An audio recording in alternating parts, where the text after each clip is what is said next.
صلى على الحبيب محمد وتعالى اقول لك ازاي تلعب بلانك. اولا شير الفيديو ده لغيرك او اعمله لايك ان شاء الله علشان يوصل لك كل جديد.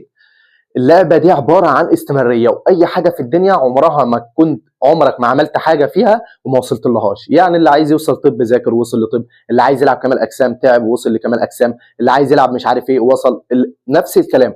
الاستمراريه في اللعبه دي، مع انها هي اللعبه دي صعبه، بس مفيش حاجه صعبه على حد، لا الصعب لصاحب الصعب. يعني ايه؟ يعني انت لو ما قدرتش عليه او ما وصلتش ليه او ما تعبتش علشان توصل له مش هتوصل له. تمام؟ فالاستمراريه في اللعبه او تبدا تلعب ازاي، انك تلعب ازاي تبدا تفصل تدريجيا. يعني مش لازم تلعب 5 دقائق يبقى 5 دقائق على بعضيهم، لا، ممكن تفصل الكلام ده على 3 مرات 4 مرات على قد ما تقدر. تبدا تاخد نفس عميق، بتبدا تاخد جهد عضلي، وتبدا تاخد مقاومه عضليه. يعني مع الاستمراريه، مع الاستدامه، مع التفصيل باللعب، مع المذاكره في اللعب، ان انت خلاص مش تقدر تعمل ده النهارده